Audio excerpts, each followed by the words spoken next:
Yeah. Wow, too bad. I think we'll go ahead and start. Okay. Yeah. So welcome to all of you attendees.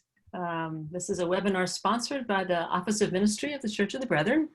My name is Nancy Sollenberger-Heischman, and I serve as Director of the Office of Ministry.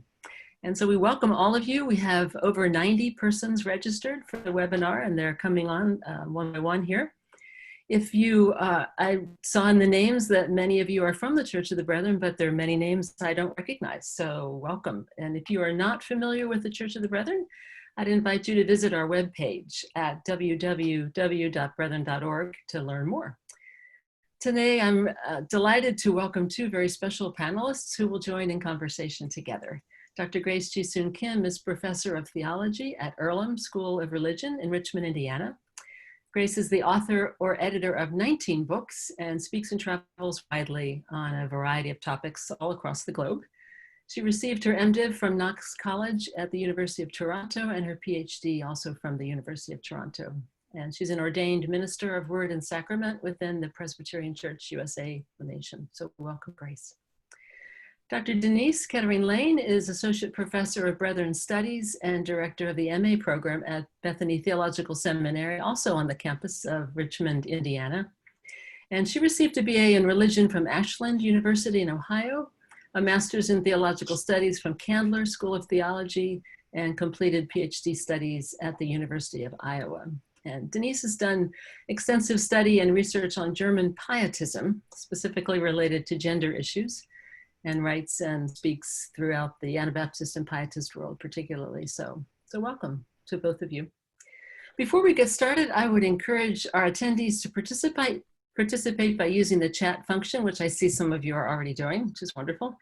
If you have questions that you'd like to pose to the panelists, I'd encourage you to put them in the Q&A section, and we will go ahead and monitor that and bring some questions back to them at the end of the time. I want to thank Enton Eller of Eller Computing Services for technical assistance and Irv Heischman for monitoring the Q&A. So we'll begin with Grace sharing some thoughts and then responding to some questions that Denise has. And towards the end of the hour, I'll pop back in. But for now, welcome. And we look forward to what you have to contribute. Thank you so much for the welcome, Nancy, and for the Office of Ministry at the Church of the Brethren for the invitation. This is so exciting. I actually very much enjoy doing stuff for other denominations beyond PCUSA. So I'm just grateful for the invitation, and I'm so happy to do this with Denise, who is a colleague of mine. She teaches at Bethany, and I'm at ESR, and we're just right next to each other, and we teach each other's students. So this is wonderful. This is so exciting. And to be invited to speak about the Holy Spirit is also very exciting. Today I'm going to draw on two or several of my books, but these are the ones, the latest one, Reimagining Spirit, and then the Homebrew Christianity Guide to the Holy Spirit. This is from the Homebrewed Christianity podcast series. So there's, I think, 8 or 9 books in the series. And then Reimagining Spirit, which is my latest book. So as as Nancy had introduced me, I am Presbyterian, lifelong Presbyterian. I was born in Korea, and then our family immigrated in 1975. So soon after the immigration, I've been going to a Presbyterian church. And, but if you read some of my books, I just didn't attend a Presbyterian church. My dad dragged me and my older sister around to so many other churches, a lot of the Baptist churches, Missionary Alliance churches, Pentecostal churches. So I am kind of all mixed. It isn't just the Presbyterian that I have in me. A lot of other denominations that I've been attending and been part of. But you may be wondering why a Presbyterian woman theologian would be so interested in the Holy Spirit, because Presbyterians, and I'm sure there may be Presbyterians here joining us in the webinar, aren't known to be so filled with the Holy Spirit. If anything, we may be the farthest group from what you may imagine as being filled with the Holy Spirit. And about 10 years ago, right after my ordination, which I was so thankful for, a group of Korean PCUSA ordained people were invited to go to Hawaii. So I thought, oh, I just made the ordination to go on this trip because I've always wanted to go to Hawaii.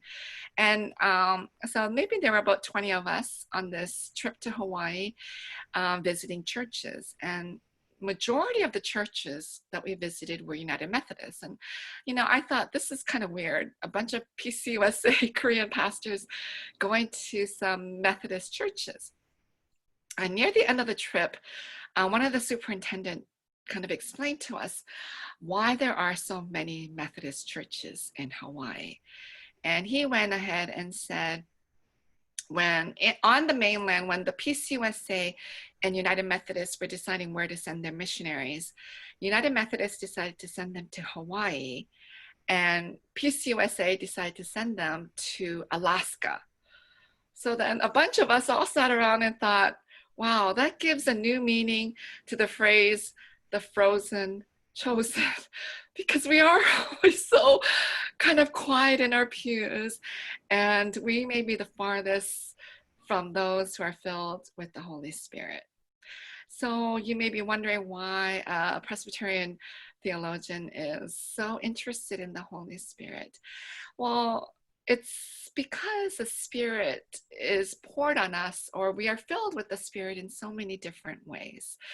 And so today, Denise and I will be in a conversation of how we are filled, what or who is the Holy Spirit, and how do we come to kind of do the work of the Spirit. So as a Presbyterian, you know, or many people who are listening may be thinking of the Pentecostal tradition of the Spirit, but the Spirit manifests in us and through us in so many different ways. So you can have that vision, and then you could also have this vision of a Presbyterian woman theologian who kind of is interested and is so thinking that this may be kind of the way forward. So growing up, when I attended Presbyterian churches, my parents would drive us around to revival services.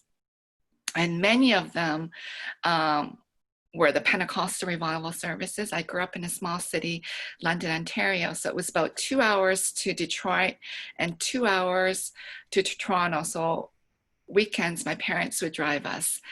And they would go and attend the Pentecostal services while I and the rest of the kids would just kind of play around because we were young kids. But once in a while, I would open the door and look into the sanctuary. And what I saw always frightened me because it was a filling of the Spirit and speaking in tongues, people falling over. So that always terrified me.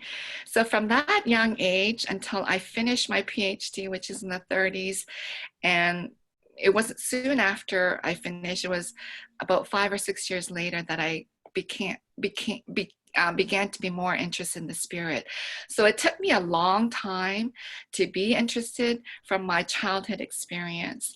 So this morning, as Denise and I kind of engage in this conversation, perhaps I will kind of spark more interest for those who may already be interested, but those who may not be, some spark into why it's so important to study the Spirit and who the Spirit is. So Denise will ask me some questions and I will try to answer as best as I can.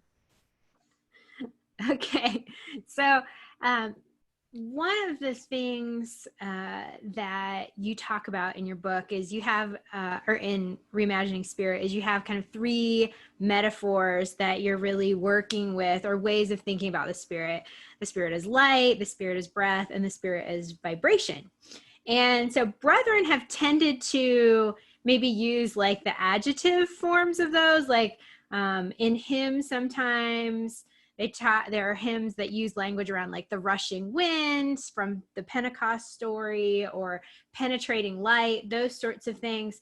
But that language has been more in this sort of hymn world than it has been in our kind of theological discourse. around the Spirit. So just as a starting point, since brethren have not spent a ton of time reflecting on the life of the Spirit, what do you think we should do in terms of engaging in a more fulsome or a larger discussion of the Spirit, or thinking about how to name the Spirit working among us? Okay, I really love that question. I think it's not just for the Church of the Brethren. I think this will be for many of the mainline denominations.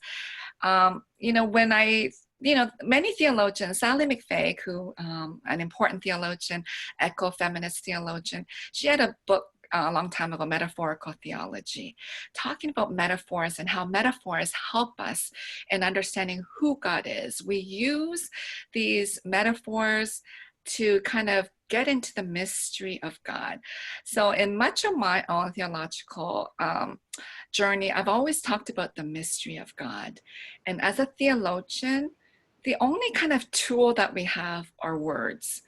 So, at the end of the day, it's either the written word or the verbal word. Well, as if you look at medical doctors, they've got all these tools and scalpels and stethoscopes. They've got so many things to use to become a doctor. But as theologians, we only have words. So words are important. Words count. And the type of words that we use are very, very important, because words determine our own theological understanding. They kind of help us formulate who God is and God's presence in the world.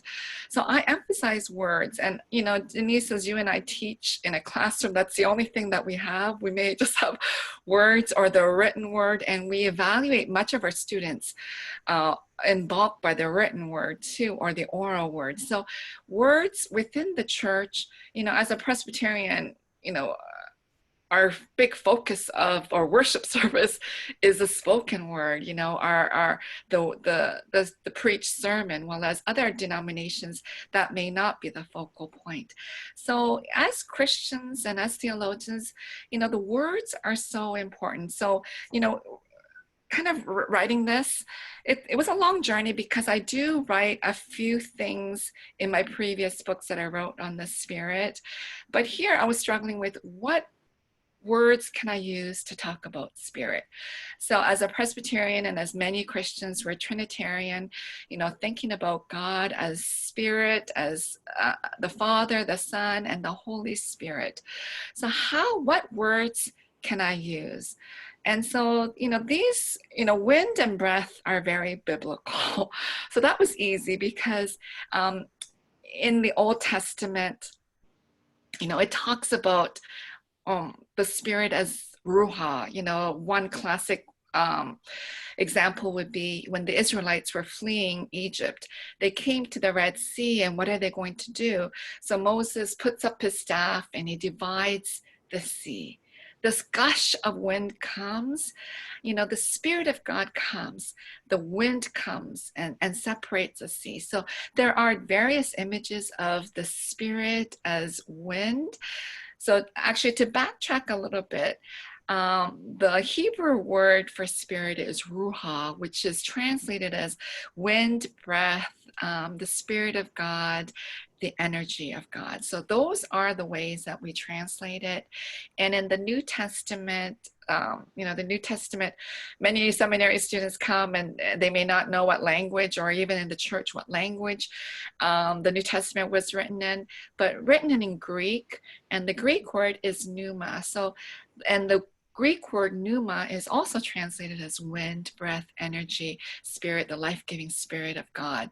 So there is this continuity in how the Old Testament ruha is understood and the New Testament pneuma is understood. So you get this imagery of the wind and the breath. The breath is very important when God, right in the beginning of the Genesis story, when God creates human beings, he breathes, or God breathes and gives them life. So this breath is the life-giving Spirit of God that is right within us. And then the third kind of metaphorical language that I use, I was really debating, should I include this or not?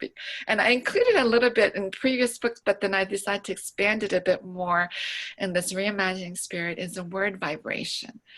And it was a little risk-taking on my behalf to kind of put this and put it in the subtitle of the book too. But the more I think about the spirit and the spirit's presence in our lives, so in Genesis and throughout, it talks about the Spirit of God hovering over the earth.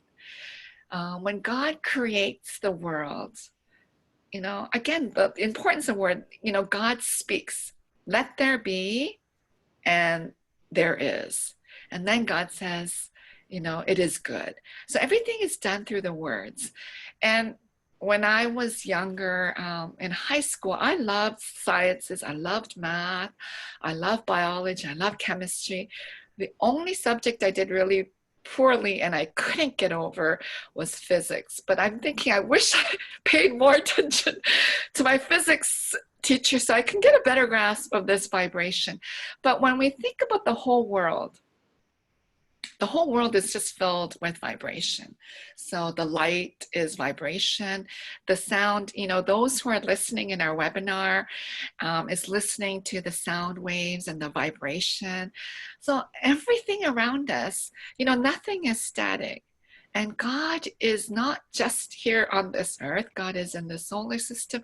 God created the whole world, this universe. So God's presence is everywhere. And so when God created the word spoke in this vibration, I just felt it was kind of a necessary word to help us expand and not to limit ourselves in our understanding of God, but to widen our understanding of God. The presence of God is everywhere. Joel 2:28, God doesn't just pour God's spirit on just Israelites. It says God pours God's spirit on all people. So it's on everyone. And when you're doing interfaith work, I teach interfaith dialogue at Earlham School. When we study the other religions, people understand the presence, the Spirit of God in the outer universe, this breath of God, this wind of God, this vibration. You see this in Hinduism and you see this in Islam and in other faith traditions. So I just find it's very interesting that we as Christians have these words that are very biblical and we can use them. And I find it's great that we can sing about it in hymns. So when you brought it up, Denise, about the hymns, other denominations do that too, because we are kind of afraid to kind of use it to kind of talk more in-depthly about the spirit, but the metaphorical language actually points to who God is. So the hymn writers that wrote these hymns that we are so freely and we're so excited to sing on Sunday mornings and throughout the week are actually informing us theologically of who God is and what the Spirit and who the Spirit is.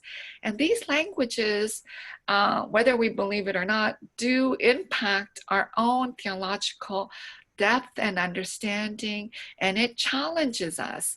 And so when I was using the word vibration, I actually tested out to a few ESR students to see how they would react, because I was afraid to kind of make it more public. And actually everybody was kind of excited about it. So I thought, if the students, seminary students, can embrace it, then sure, that's safe enough for me to kind of write about it and discuss it. So I'm hoping that words like wind and breath and light and vibration will kind of deepen and kind of help us in our theological journey and understanding. And in the book too, I kind of say some of these are very helpful because when I think about the spirit as light, light always sheds light in the darkness, right? It gives us light in the darkness. It shows us something. It reveals something to us. So in a way, the light reveals God to us. And also because of the work in justice. And today, you know, John Lewis's funeral is happening in Atlanta. It sheds light in some of the injustices that are happening in our world. And when I use images of breath and wind, that's kind of moving us and showing us, it's opening the way for us to do some work and understanding, and even in our ways of worshiping God. And when I think about vibration, vibration is this movement. So nothing is constant. You know, when we break down even atoms, when we thought these atoms were stable and they didn't move, we realize that they're all moving. It's this movement, and the Spirit of God moves us. You know, we have the common prayer, come Spirit, come. So when we do that, we're asking the Spirit to come into our lives and move us to do something, to do, you know, either it is sharing the good news with our brothers and sisters around the world or in our neighborhood, or doing some justice work in our own places where we live and where we work. It moves us to do something. And there's so much to do. So, you know, when my childhood experience of the Spirit kind of frightening me and not wanting me to study the Spirit, then I think the Spirit's presence in the world is manifested in so many ways. It could be the way the Pentecostals are experiencing it. It could be the way that the Church of the Brethren is. It could be the way that the Quakers are. There's so many, and these variations are wonderful manifestations. But the Spirit moves us, this vibration that moves us to do something, and to do something for God. So I know Nancy has said, you know, please be engaged in the chat and the Q&A. So I welcome more questions, or Denise, you may have a follow-up to what I've been kind of sharing and discussing. And I hope to make it kind of relevant for those who are listening to us today. Well, I think that one of the things, I mean, I hear kind of two things in what you're saying. One is that actually maybe the hymns, kind of the theopoetic approach to language around the Spirit is actually really helpful. Yes, as a way. Our students are doing that at Bethany, right, and ESR. Right.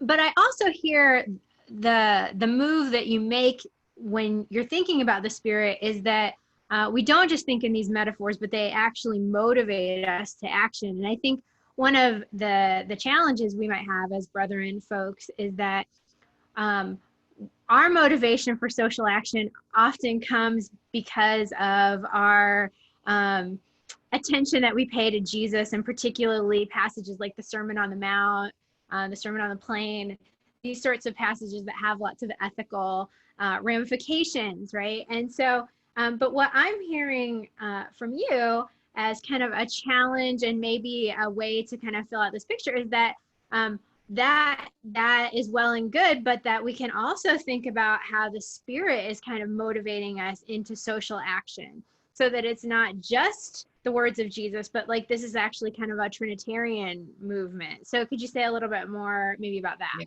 Yeah, I love that question, because actually my first book is called Grace of Sophia, which was on wisdom Christology, and that came out in 2011, I guess. I don't know my dates. I don't know. It came out a long time ago. 2001. Sorry, I'm getting my decades wrong. So I said to myself, this is what I'm going to do for the rest of my life. I love wisdom Christology. I think Jesus is the answer for everything. So let me just do this. And then, so that was 2001. The next book that came out, I think, was 2011. So, or 2010 or 9, I don't know, somewhere around there. It took me about 9-10 years for my second book to come out. And the second book is Holy Spirit, She and the Other.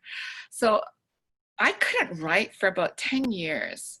There were many reasons. One was I had 3 little kids at home, which prevented me from writing. And another one was, it was hard for me to write on Jesus. I love Jesus, and I think Jesus has shown us, and when I do ethics, when I teach ethics at ESR, we draw on Jesus and what Jesus had done. So I'm not saying let's push away Jesus. I'm saying let's add on to this. So why did I move to the Spirit? I think because of my interest in interfaith and trying to kind of do more gender justice work and racial justice work.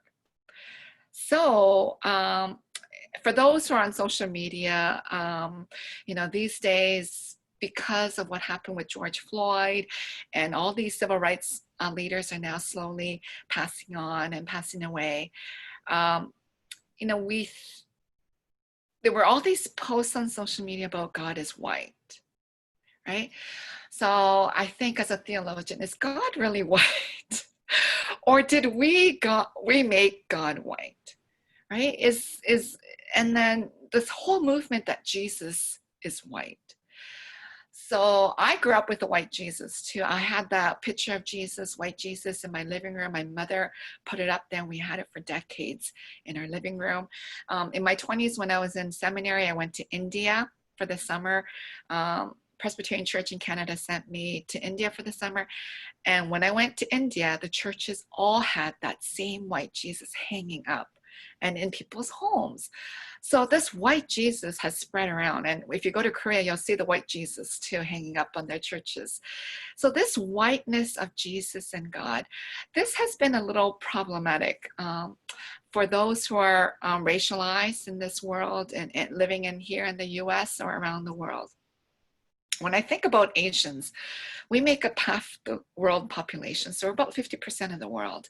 Here in the US, we may be about 5% of Americans, but as a small minority here and being minoritized and racialized here in the US, we are kind of pushed into the margins.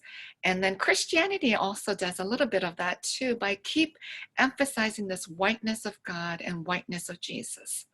And so, other theologians like James Cone has written books like, God is Black, Jesus is Black. Many womanist theologians are talking about the Black Jesus, or even talking about Black Mary and etc. So, because once you keep doing this, the racism that is so embedded in our culture and even in our churches and many denominations, if you keep talking about the whiteness, it kind of reinforces this, or it kind of says racism, the racism exists. So this has always been problematic for me and maybe many other Christians. And so to move away from Jesus, who wasn't white, and God, who can't be white because God is spirit. Mary Daly had an important saying, which is repeated a lot. She says, if God is male, then the male is God, which is saying, if we keep saying God is white, then the white is God too. You can kind of prolong that, or, so this is important to unpack. And so to move away from this whiteness of Christianity and this whiteness of God, because we keep using these languages that we imagine, all the paintings, much of them done by European white male painters are all white. You can go to the Sistine Chapel. I went there and it was white. Jesus, everybody is white. So to move away from that is to kind of focus on the spirit, because the spirit language moves us away from this physical incarnation of God and Jesus, who we made white. So unless we can move away from the whiteness, that's why I kind of liked wisdom Christology, because it moved us away from the maleness of who Jesus and the maleness of God into this wisdom understanding of God and of Jesus. But I think the Spirit of God moves us now away from the whiteness. And so, because we are to love everybody, Black, brown, Asian, yellow, all white people, everybody. And so if the Spirit comes to us and wants to move us, this vibration, this light and the wind and the breath to move us into doing the ethical work that Jesus actually did and showed us so well, to feed the poor. I looked at Church of the Brethren website to prepare, and there's like garden churches and garden people you guys are all feeding everybody. So to feed, and that's what Jesus has asked us to do, to feed people. To clothe the naked. So Church of the Brethren and many denominations are doing this, to be with the homeless and to visit the prisoners. All the things that Jesus taught. The Spirit, when Jesus was leaving us, he said, I'm going to send the Spirit or the Comforter, the Counselor, to be with you, to do these work, to help you. And so when I think about the Spirit language and understanding the Spirit within our Trinitarian understanding of who God is, it really motivates us. It pushes us to do the task of what Jesus did, but it moves us away from the whiteness, which has been part of Christianity for the last 2,000 years. And it has done a lot of damage. And so to undo some of the damage that it has done, I think, and I'm hoping and praying that the Spirit language will do that for us. Yeah, I mean, I think that seeing whole Pentecostal or Holy Spirit types of movements, whether they're within a denomination or their own kind of new thing, we often do see these kinds of racial, gender barriers break down, at least at the beginning. And then, I mean, we can even talk about that in the book of Acts, right? That like at the beginning, there's this kind of amazing thing that happens that breaks down a lot of these like ethnic barriers and things like that. And then over time, they kind of come back. So that's a big part of your thinking. And then I think the other piece is to think about how then does the Spirit relate to ecological concerns, which is another thing that you're thinking a lot about. So maybe you could say a little bit about how the Spirit kind of moves in that way, kind of not just among human beings and creating more equitable communities or extending the grace of God to everyone, but also kind of to the whole of the world. Yeah. So when I think about the Spirit, I use different languages too about the Spirit, but when we understand that the Spirit of God is in us, and God said to love our brothers and sisters, love our enemies, which is sometimes hard to do, but we try and we ask the Spirit to help us to love our enemies. When we talk to Native Americans go beyond just human being as siblings. All of creation, the four-legged are our siblings too. And when they talk in those ways, we go, wow. We sometimes forget to love all of creation and to take care of all of creation. Somehow in Christianity, we have this mindset of domination. So because we kind of pick and choose what we want from the Bible, and we want to dominate over the earth. So for the last all of human history, much of human history, many of us have been dominating. Some people have not been doing that, but we as Christians, when we look at our own Christian history for the last 2,000 years, and in the last 100 years, we've been dominating a lot, dominating either over people or over creation. So if we kind of understand that God's presence as hovering over the earth, that's not just on human beings, that's on all of creation. God's Spirit is everywhere. That's why when we use words like vibration, we don't see vibration all the time, but everything is vibrating, right? The words coming out of my mouth is vibrating somehow, and we hear it. The wind moves. Sometimes we see the effects of wind, but we don't see it. So the Spirit of God is everywhere. And so if the Spirit of God is in all the animals and all of creation, the plants and the animals everywhere. A lot of Christians believe in the panentheism, God in all creation. So God's presence is everywhere. As a theologian, we're going to struggle for the rest of our lives. At least I am, and many listeners and many people in the church, because we don't know the fullness of God. Augustine said, if you know God, then that is not God. Sometimes we think we know God, and we present God on a Sunday morning as preachers, and we say, this is God, but that can't be the fullness of God. So we don't know all of God. And so God's presence we feel in this world and in all of creation. And that's why we got to take care of all of creation. I love creation. Sometimes I can't go out too much because I get so itchy, because I'm here, because my husband and two of the kids are up in Canada. I've been taking care of the garden. My husband usually does that. But last night he was on my case about, am I plucking all the weeds out of our vegetable garden? And I told him I get all itchy. But out of guilt, today I have to pluck some of the weeds so that the vegetables can grow better, because our garden's not doing so great this year. But to take care of everything, to till it and to water it, because we are to take care of all of creation. And that includes everything, our animals, the insects. We need all the insects. I have so many insects in the garden. I need all of them for it to grow. So I think this love of our neighbor is beyond. And I think Native Americans teach us that. Other groups around the world teach us that. Other religions teach us that we are to love one another. And the Spirit of God that is poured upon all creation, we can experience it. And so I'm hoping that we can be more ecologically more just. There are seminaries, Methodist Theological School in Ohio. I don't know, maybe I'm saying it wrong, but MTSO. I spoke there a couple of years ago. They have this huge garden, and you can Google them. They have this,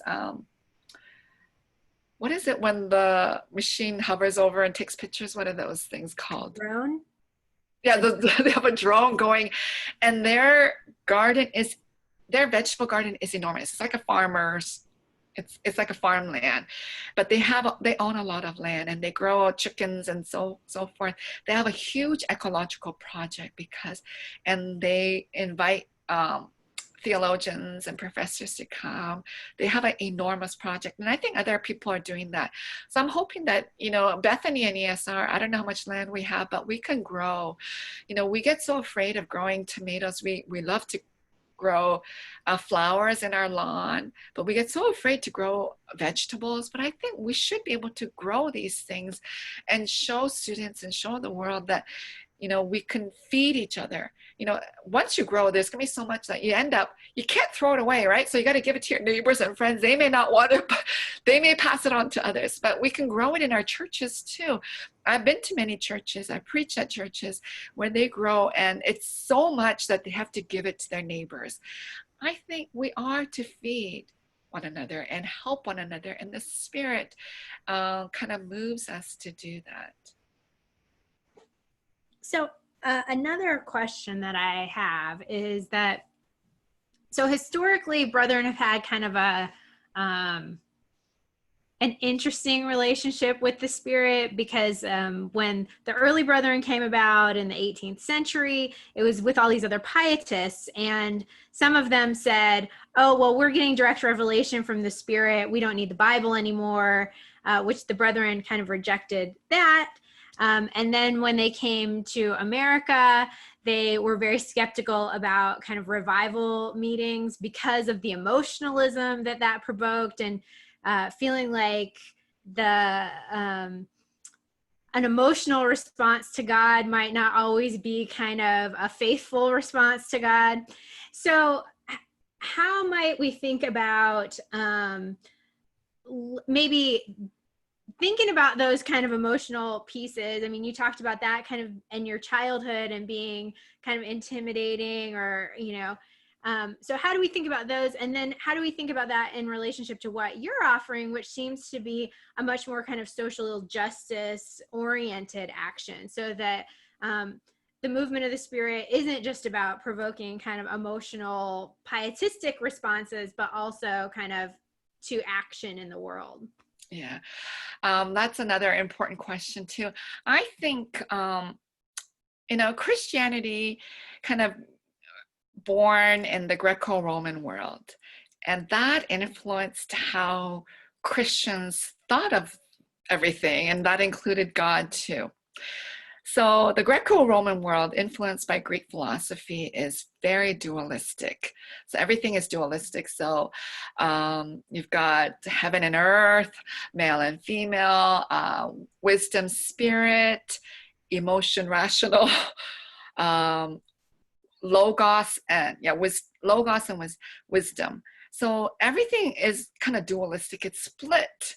So it's one or the other, right? And we love heaven, we love maleness, we love logos, we love men, and we don't like the other side, the woman and the emotion and the wisdom, etc. So the Greco-Roman world had that influence, and it's still heavily embedded in our Christianity. In our Christian theology, it's so dualistic. Even if you don't use the word dualism, it's just kind of embedded in there because of the Greco-Roman philosophy that it arose in and the much influence.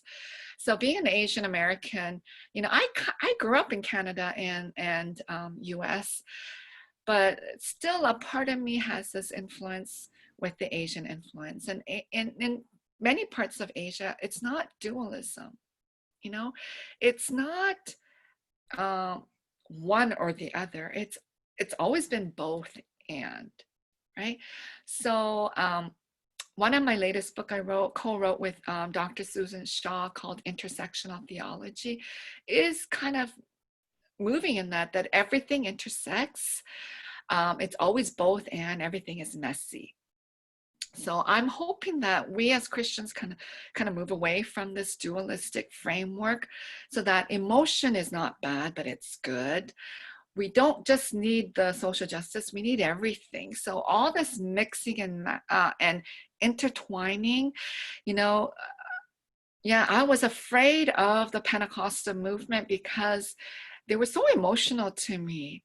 You know, my mom, I would hear her praying in her room and speaking in tongues by herself, and it would scare me, and she was crying out, her eyes are all red. But I think we need that too. You know, sometimes I'm very emotional. My kids are not emotional. I don't know where they got that from, but they're not very emotional kids, except for maybe my daughter is a bit more emotional. But I think we need all of it. So we don't want one or the other. We don't want to not be emotional. We don't want not to be rational. You know, we need all of these things. So I think this both and is a better way, and some world religions are better at that than us Christians. And I think that's a helpful way to kind of open up our hearts and minds to talk about the Spirit. And if we embrace both and we understand that everything's intersecting, so that if we're talking about gender justice, that is also about racial justice and climate justice, because there's always environmental racism happening. All these things intersect. And some people don't like to use the word justice, but when Jesus said to love one another, that is a work of justice. You know, was it James Cone or I forget, another major Black thinker who said, you know, love is justice. Justice is love in public, or something like that. Today I have so many things on my mind. I'm not getting all the phrases correctly. But these, you know, it's not either or, it's all these things. So if we want to love, it is about racial justice. If we want to feed the poor, it is about gender justice. It's about climate justice. It's about sustainability. So I'm hoping that we as a church can embrace the Spirit and what the Spirit means to us, understanding that the Spirit dwells in us and dwells in you, dwells in all people, in all of creation. And that will make a big difference in how we treat the animals, how we treat the earth, how we treat those who are so different from us. So I hope I kind of addressed your question about the emotion through my answer. I'm not sure if I did, Denise, or not. I see Nancy's back. I mean, So, sorry, Denise. Yeah. Oh, Nancy's back. Okay, yes. I am back. Thank you. It's been fascinating to listen. I lost my connection, so I apologize for popping in and out.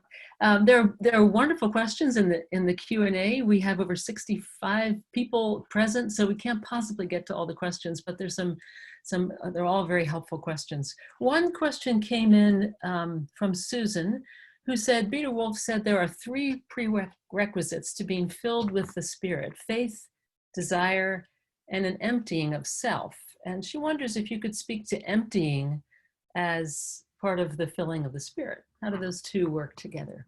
Yeah. So I think in the Western world, we're not very good at emptying. So we try, and I try too. You know, when I was growing up, one of my youth pastors was teaching us how to do Ignatius prayer, this emptying prayer, where you concentrate on your breathing. So you focus on your breathing. And I remember doing that for a long time, but high school, like many high school kids, you don't get enough sleep. So I never got enough sleep. I was working jobs and I was doing all these extracurricular things at school. So emptying prayer and this silence prayer, I woke myself up because I was snoring. That's what happened to me.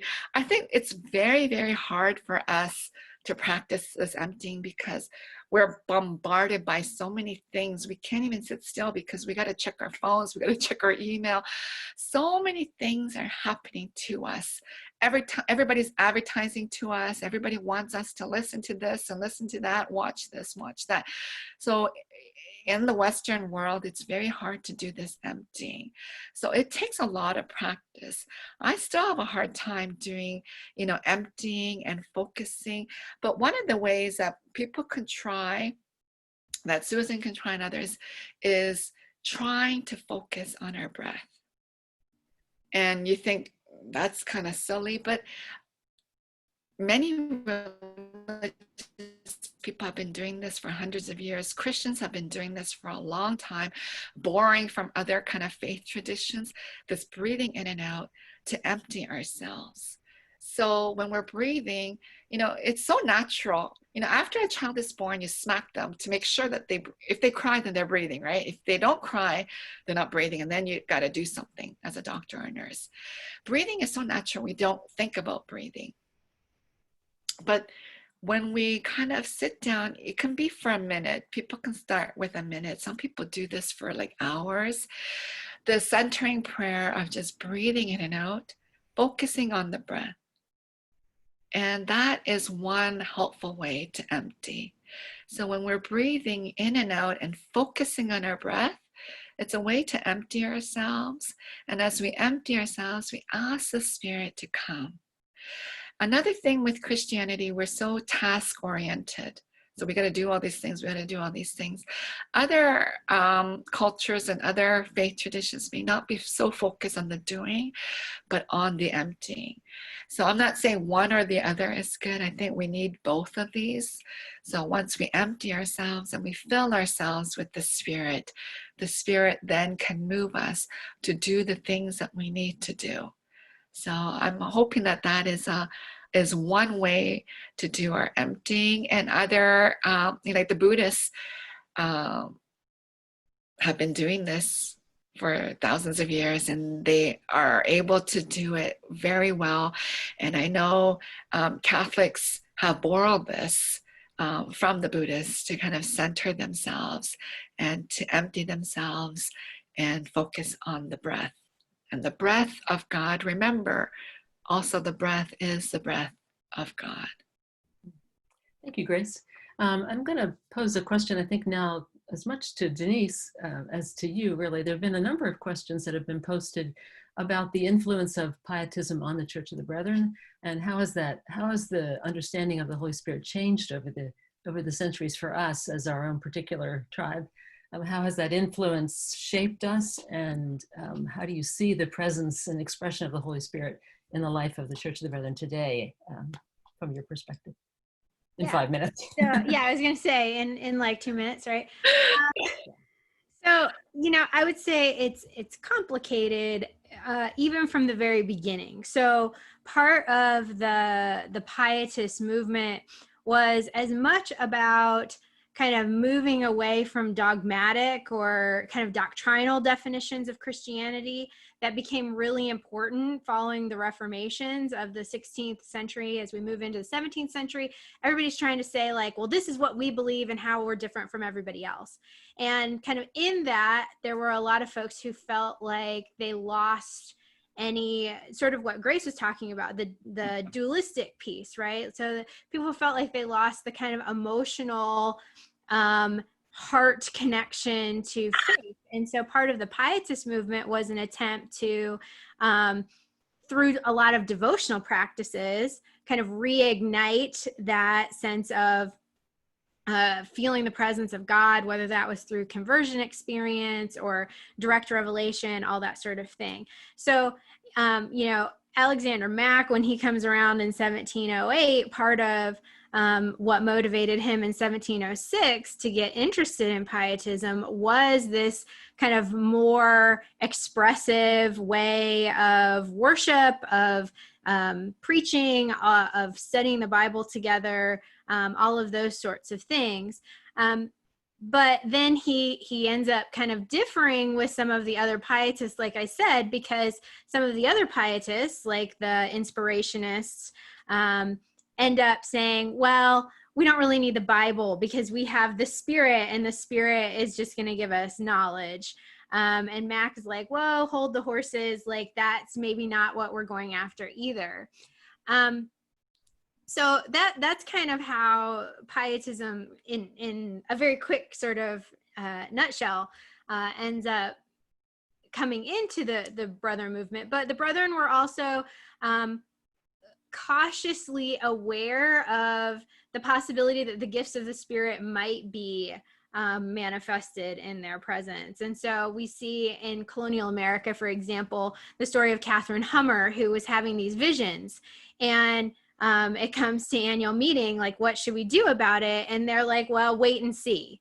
So they don't just throw out the possibility that someone could be having visions or that sort of thing. So certainly there is kind of more openness to those sorts of expression. Some scholars like Don Durnball have speculated that part of what happens with the Brethren when they get to America is that a lot of that type of pietist sensibility gets manifested in the Ephrata community. And then when the Ephrata community and the Germantown Brethren kind of end up parting ways, some of that pietist sensibility is lost because they're trying to differentiate. So those are some of the background pieces. And then, like I said, in the 19th century, Brethren really struggled with how to relate to like revival movements, where there were, again, these sorts of outpouring of the Spirit. And the question was, well, if someone converts at a revival meeting, is that really a true conversion? Because Brethren placed so much emphasis by that point on discipleship that there was a question about whether or not that could lead to true discipleship. So that was kind of a pinch point or a question that lasted through a lot of the 19th century about kind of how people deal with these sorts of emotional responses. And then in the 20th century, there was a charismatic movement within the Church of the Brethren that led to a lot of questions about the Holy Spirit and the Holy Spirit's role.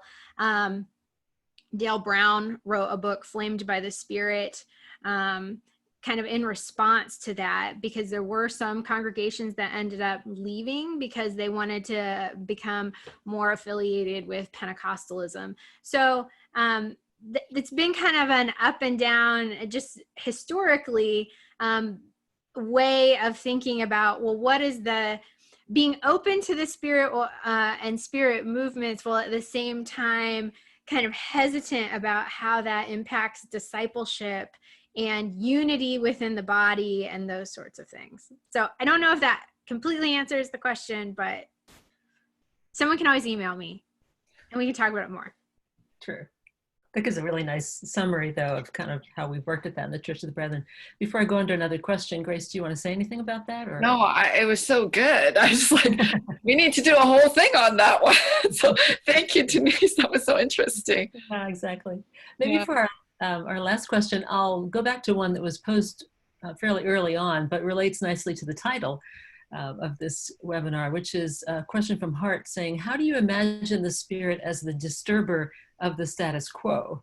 Wind can also come as a storm, for instance. Are we in a moment of storm in which the Spirit is present and working? Oh, I love that. Can you like send that exact thing? I just love that disturber. Sure. You know, as we're doing the funeral for John Lewis today, and I think that's why so many people who signed up couldn't get in because they're all tempted to hear Obama and everybody else. You know, he was called, he said, good trouble. And I think, yes, we need the storm. We need this good trouble to kind of stir us and move us, to shake us, because sometimes we just mosey along and we just think everything is okay. As long as everything is okay with me, the status quo, everything is fine, then there's nothing wrong. But you hear these voices from the wilderness, you hear these prophetic voices, you hear the voices that have been so marginalized and pushed to the margins, you hear women's voices that have been silent or silenced for so long in our churches. When you hear these voices and you hear the wind kind of pushing and challenging the status quo, we think, my goodness, this is exactly what Jesus did. Jesus challenged the status quo. They were living under Roman Empire. He was trying to challenge everything in there. He was challenging how people were treating the Samaritans. He was challenging how people were treating the women, the poor lepers that were the most marginalized, one of the most marginalized people. He was with them and he was healing them. So if people want to focus a lot on Jesus, he was not white, but you realize that he was doing all these things. He was challenging everything. He wanted to turn everything upside down. He ended up changing the whole world. The whole world changed upside down. We got to see a glimpse of God, God incarnate in this world. And then Jesus said, he will send the Spirit. So we see the Spirit kind of troubling the waters, creating storms. And I think that's, once the storm goes away, we see better, we see clearer. And so I'm hoping that the storm that troubles us today, this racial justice that's happening, and there's so many other injustices in this world, that we will see better after the storm, and we can trouble more waters, and we can work for more justice. Because that is, love is just justice that you see in this world. So if we can love and work more justly, then that we're doing what God has asked us to do. Yeah, thank you. Well, this has been a fascinating conversation. We're almost at the end of our time, so I just want to formally express my appreciation to both of you, Grace and Denise, at a wonderful conversation. Many questions that couldn't be asked, but raised a lot of really good points and thoughts for our discussion. I want to mention that the webinar is recorded, so it'll be posted and available for folks to watch later on. You can check the Brethren webpage a little bit in a little while to find that information. And then on August 12th, at this same time of the day, Dr. Grace will be interviewed by Reverend LaDonna Sanders Nkosi, who's director of the Intercultural Ministries Office of the Church of the Brethren. And they'll be talking about the theme, a theological exploration, what it means to be an anti-racist church in these times. So that should be a nice follow-up to this webinar. I'm very excited about that, because I think this is part one to that part two. Exactly. Even though we didn't plan it that way, it just one after the other. It will flow really nicely, yeah. And she will post information on the Intercultural Ministries Facebook page of the Church of the Brethren, and I'm sure you'll also publicize that. So thanks to both of you. I'll give you an opportunity to say a final word, each of you, if you'd like to, and then we'll close. So what final words of wisdom would you want to offer? Denise, you can go first so I can think. I just want to thank Grace. I think that the more we can think expansively about the Holy Spirit's presence in our life, probably the better off we're going to be. So I would hope that we can think expansively. Okay. Thanks, Denise. Yeah, thanks to Nancy for organizing this and for the invitation, and Denise for engaging with me on this. Yeah, I think, nobody has the correct answer. We're just all on this journey of life together. And I think the more people at the table, the more voices that we hear, the more, what I didn't get into is some languages have concepts that we don't have. So, everybody's familiar with, Eskimos living in Canada or Northern, they have so many words for the word snow, while as we just have snow, or maybe a few other words. So when we hear and we invite more people at the table, there's so many Asian words, Korean words, Chinese words that can expand our way of thinking about God, that kind of gives words and concepts that we may not have ever imagined. So we want to hear voices that have been marginalized, that we have silenced. We want to hear and experience the different emotions that we experience with the filling of the Spirit. So I'm hoping that, this is just one book attempt to understand a bit about the mystery of God.